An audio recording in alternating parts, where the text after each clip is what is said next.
ഒരു സിഗ്നൽ കിട്ടിയിട്ടുണ്ട്. അതൊരു വലിയ സിഗ്നൽ. കേരളത്തിലെ ഫുട്ബോൾ പ്രേമികളെ മൊത്തത്തിൽ ആളി കത്തിക്കാൻ കഴിയുന്ന അത്തരത്തിലുള്ള സിഗ്നലിന്റെ അഗ്നിനാളം തെളിഞ്ഞതായി വേണം പറയാൻ.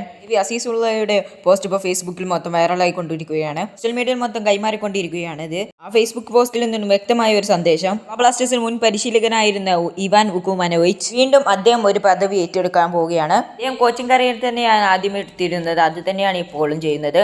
ഇവാൻ ഉക്കുമാനോവിച്ച് മറ്റൊരു ടീമിന്റെ പരിശീലകനാവാൻ പോവുകയാണ്. കേരള ബ്ലാസ്റ്റേഴ്സിന്റെ പരിശീലകനായി ഒഴിഞ്ഞ ശേഷം മറ്റൊരു ക്ലബിന്റെ ഉത്തരവാദിത്വം ഏറ്റെടുക്കാൻ തയ്യാറായിരുന്നില്ല. ഇപ്പൊ കെ വി അസീസുള്ള അദ്ദേഹവുമായി ചർച്ച നടത്തുകയും ദോഹയിൽ വെച്ച് മീറ്റിംഗ് നടത്തി നേരത്തെ വീണ്ടും ആ പൊസിഷനിലേക്ക് കൊണ്ടുവരാനുള്ള പ്രാരംഭഘട്ടം നടപടികൾ ആരംഭിച്ചു എന്ന് പറഞ്ഞു എന്നാണ് ആ ട്വീറ്റ് തെളിയിക്കുന്നത്. എല്ലാം അറിഞ്ഞു കഴിഞ്ഞാൽ കാര്യമെല്ലാം മുന്നോട്ട് പോയി കഴിഞ്ഞാൽ ചിത്രത്തെ നിമിത്തമായി കാണണം. ഇവാനാശാനെ വീണ്ടും സ്വാഗതം ചെയ്യാം എന്നാണ് അദ്ദേഹത്തിന്റെ പോസ്റ്റ് സൂചിപ്പിക്കുന്നത്.